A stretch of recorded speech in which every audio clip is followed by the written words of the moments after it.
because it told you Master Chief's story when dealing with the Covenant, as well as the ODST, them being on the construct, Sergeant Johnson, what he had to deal with, and everything they were up to. That would be your A story and your B story, and you would be able to run that through this entire thing. While Master Chief is exploring the Halo construct and exploring the ring and fighting the Covenant, and eventually fighting the Flood in order to discover what happened to other USA troops that crash landed, and why this is so important to the Covenant, and uncovering all the secrets from 343 Guilty Spark and everything else that's there, and then going and having the ODST and those guys figure things out from there and to basically work to get an extraction.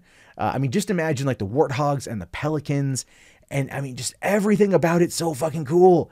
And it would be so awesome to see just if they adapted that story more so than focusing on USNC troops or the ODST guys or whatever, right? Or like a group of like Spartans. The thing is, fans don't want that. Fans don't want there to be anything other than Master Chief, because you got to start with that shit. Now, you could eventually walk away from Master Chief and focus on other characters. That wouldn't be a problem. But what fans of Halo want, and one of the reasons why Nightfall and Forward Unto Dawn never really hit like the top level of what they could, is because they didn't focus on who people wanted, which was Master Chief. There was that 2009 animated film Halo Legends, which was the approach they took with like Enter the Matrix with the different Japanese artists in order to create these different short films. Like all but one of those sucked. It was terrible. I wasted $25 on the Blu-ray of that thing. I watched it once and never again. So no, fans want a good, concise story contained within the Halo universe. Because imagine this. You do the first season, it's Halo 1. Whole freaking story, right? What do you do for the second season? Oh, snap, son. That's Halo 2. You take it to Earth. You go down. Was it Joburg? No, it was Johannesburg, right? That's what it was. I think in the second one, I forget. It's been so long. And then you introduce the Arbiter and the internal Covenant war, and you bring around the Brutes and you tell that story. And then from there, you have the Flood, but you start kind of branching it outward, making it bigger and bigger and bigger and crazier. I mean, Showtime is seriously on board with this. In fact, this is what they had to say. David Nevins, the president and CEO of Showtime, said that this will be the network's most ambitious series ever, which is quite a statement. Saying here that Halo is our most ambitious series ever, and we expect audiences who have been anticipating it for years to be thoroughly rewarded. In the history of television, there simply has never been enough great science fiction. Kyle Killen's scripts are thrilling, expansive, and provocative. Rupert Wyatt is a wonderful world-building director, and their vision of Halo will enthrall fans of the game while also drawing the uninitiated into a world of complex characters that populate this unique universe. Now, I do believe, I am under the assumption that there will in fact be a tie-in between this and Halo Infinite. As we're coming up on the 20-year anniversary is probably when we're going to see this. If it doesn't start filming until 2019, they probably won't release it until 2021.